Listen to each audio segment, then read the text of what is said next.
Once upon a time, in a small village nestled among rolling hills, lived a young African boy named Kwame. Kwame was a bright and playful child, always eager for adventure, but he wasn't very fond of chores. His mother would often remind him to sweep the floors, tidy his room, and help with the dishes. But Kwame would rather play with his friends or explore the nearby fields.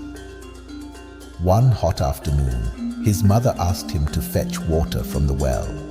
But Kwame, dreaming of catching tadpoles in the stream, ignored her request. When his mother discovered his disobedience, she was very cross.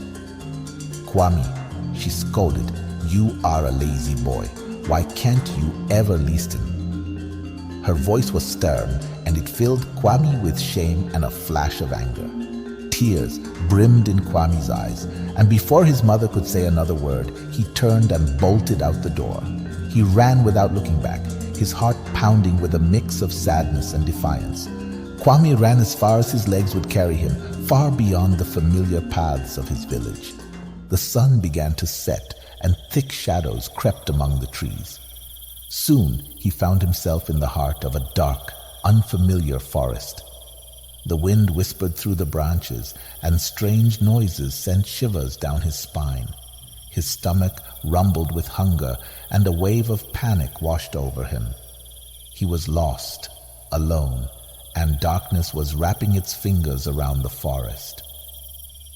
Just when Kwame was about to lose all hope, he stumbled upon a small, crooked house. Its windows were small and dark, and the thatched roof sagged in places.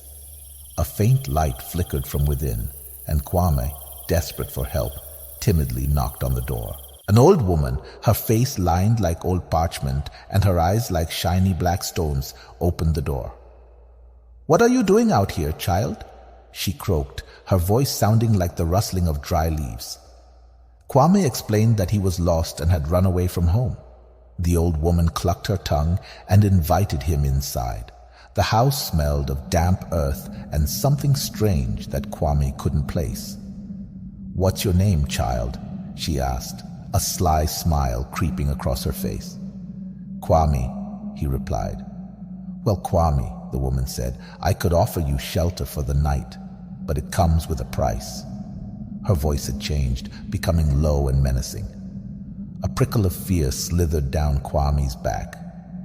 "What kind of price?" he asked cautiously. "Oh, just a few simple tasks," she said. "You must gather 3 tears from a lost lamb, bring me a feather from the wicked crow of the night, and a scale from the great serpent of the river." Kwame felt a lump form in his throat. These tasks sounded impossible and downright scary. The old woman cackled, sensing his fear. "If you complete my tasks, I will give you a warm bed and a hot meal." Her eyes gleamed. Kwame's thoughts raced. He was desperate for a safe place for the night and a warm meal to fill his empty belly. Yet something about the old woman and her sinister tasks made him uneasy. In the flickering shadows, he suddenly glimpsed his mother's face. Her eyes filled with worry and a dash of disappointment. A surge of determination washed over him. He realized that running away and seeking a shortcut had put him in far worse trouble than he was in before. "No, thank you, ma'am," he said, finding a strength he didn't know he had. "I think I'll find my way home."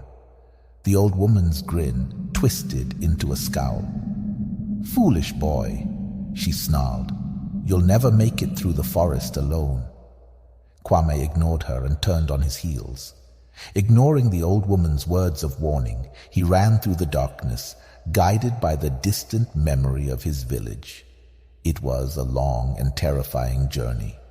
He stumbled and tripped, but he kept his mother's worried face in his mind, driving him forward. As dawn broke, Kwame burst from the tree line, his heart filled with relief. There was his village, just as he had left it. He sprinted towards his home and flung open the door. His mother ran to him with tears streaming down her face. "Kwame!" she cried, pulling him into a fierce hug. "Where have you been? I was so worried."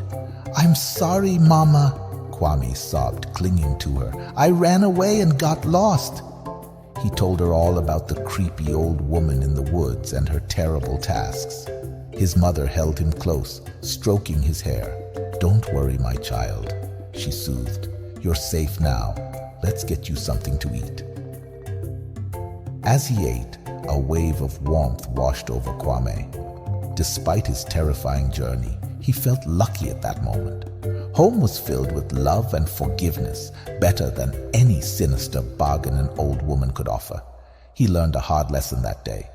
Running away from your problems never solves anything, and home, though sometimes imperfect, is always the safest and best place to be.